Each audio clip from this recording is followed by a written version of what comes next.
Hello friends, मैं हूं Nidhi and welcome back to my channel. आज के इस वीडियो में हम जानेंगे कि टैक्स क्या होता है, टैक्स कितने टाइप्स का होता है, what is tax and types of tax. तो चलिए वीडियो को शुरू करते हैं। What is income tax? Income tax is a tax levied by the government on the income earned by individuals or businesses.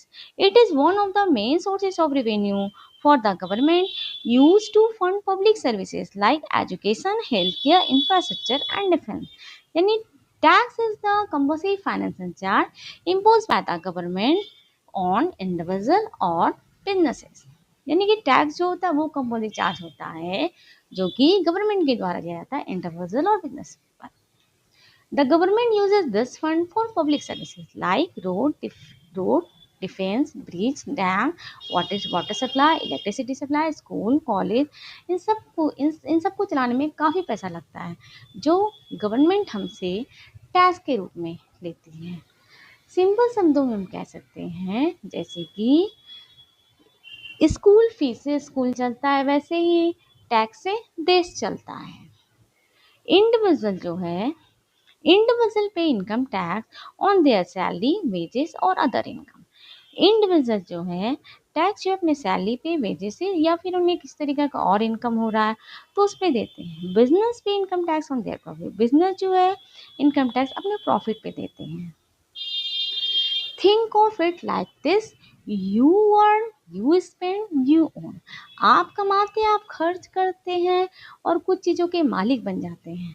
And the government takes a small share to keep the country running.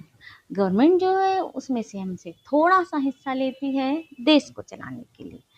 अब ये जानते हैं कि tax कितने types का होता है। There are mainly divided into two types of tax, direct tax, indirect tax. Direct tax क्या होता है? If tax is levied directly on the income or wealth of a person, then it is a direct tax. The person who pays the tax to the government cannot recover it from somebody else. That is the burden of a direct tax cannot be shifted. Example, income tax. Direct tax वो होता है जो कि directly government को दिया जाता है person के। सपोज आप कहीं पे जॉब कर रहे हैं तो आपको सैलरी मिल रहा है, या आप बिजनेस कर रहे हैं तो आपको प्रॉफिट, जिसमें जो आपको प्रॉफिट हो रहा है ईयरली, उसमें आपको कुछ पैसा गवर्नमेंट को टैक्स के रूप में देना पड़ता है। डिफरेंट इनकम पे डिफरेंट टैक्स लगाया जाता है। Corporate tax, tax on companies profit. यदि कोई कंपनी है तो उसको ईयरली जो भी प्रॉफिट हो रहा है उसमें से कुछ पैसा टैक्स के रूप में सरकार को देना पड़ता है। Capital gain tax, tax on profit from sale of assets, selling share और प्रॉपर्टी। हमने यदि कोई प्रॉपर्टी सेल किया या शेयर सेल किया तो उसमें जो भी हमें प्रॉफिट हो रहा है उसमें से हमें कुछ पैसा टैक्स के रूप में सरकार को देना पड़ता है। अब ये जानते हैं कि इनडायरेक्ट टैक्स क्या होता है। If tax is levied on the price of goods or service, then it is an indirect tax.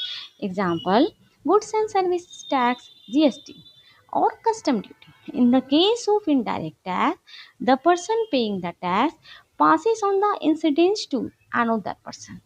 These are collected by the intermediaries like retailers and passes on to the government. ये suppose हमने कोई सामान खरीदा और उस पर हमने GST payment किया, तो हमने पैसा किसको पेमेंट किया? शॉपकीपर को। शॉपकीपर क्या करेगा? जो हमसे जीएसटी लिया है वो पैसा गवर्नमेंट को जमा करेंगे। यानी कि इनडायरेक्ट टैक्स होता है जो कि इनडायरेक्टली लिया जाता है। जैसे कि GST, goods and services, tax on sale of goods and services. Suppose हमने मोबाइल खरीदा और हमने इसमें जीएसटी दिया, हमारे बिल में जीएसटी इंक्लूड रहेगा। हमने क्या किया? शॉपकीपर को पेमेंट किया और शॉपकीपर जो है वो गवर्नमेंट को टैक्स वाला पैसा जमा करेगी। कस्टम ड्यूटी, कस्टम ड्यूटी क्या होता है? जब हम अदर कंट्री से कोई सामान मंगवाते हैं तो हमें कस्टम ड्यूटी देना पड़ता है। Importing a car from Germany, जैसे कि कार मंगाया गया जर्मनी से। तो आज की इस वीडियो में हमने जाना टैक्स क्या होता है और टैक्स कितने टाइप्स का होता है। टैक्स क्या होता है? टैक्स वो पैसा होता है जो कि गवर्नमेंट के द्वारा दिया जाता है इंडिविजुअल और ऑर्गेनाइजेशन से। टैक्स जो होता है दो टाइप्स का होता है, direct tax, indirect. Direct tax वो जो होता है जो कि डायरेक्टली गवर्नमेंट को दिया जाता है पर्सन के द्वारा, जैसे इनकम टैक्स। और इनडायरेक्ट टैक्स क्या होता है, जो कि इनडायरेक्टली पेमेंट किया जाता है, यानी कि बायर ने सामान को परचेज किया और जिसने सेल किया है, सेलर, वो हमसे जीएसटी के रूप में पैसा लेगी और वो पैसा को गवर्नमेंट को पास करेगी। कस्टम ड्यूटी वो होता है जब हम अदर कंट्री से सामान मंगाते हैं तब हमें कस्टम ड्यूटी देना पड़ता है। तो आई होप आपको ये वीडियो पसंद आया होगा। यदि आपको ये वीडियो पसंद आया, हमारे वीडियो को लाइक कीजिए, अपने दोस्तों के साथ शेयर कीजिए, और यदि आपके मन में कोई क्वेरी है तो आप हमें कमेंट बॉक्स में कमेंट करके पूछ सकते हैं। Thanks for watching, bye.